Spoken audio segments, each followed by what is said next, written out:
ይሄ ቪዲዮ የጀሞቹ ብላለው አለፉለት ማለት እበለዋል ነው ሂዱ ነው።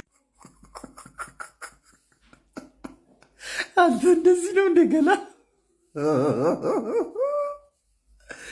ራስህ ለካ ሳኮ ነው የምትመስለው። ወንድ ልጅ እንዴት ደረትና ሆድ ቅርጽ ባይኖረው እንዴት ምልክት አይኖረው?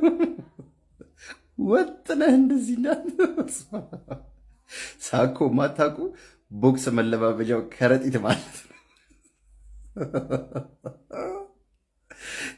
ድም ቲሸርት እንዳትለብስ ከዚህ በኋላ አንተ ሺቲ ምናምን ነው እየለበስክ መንቀሳቀስ።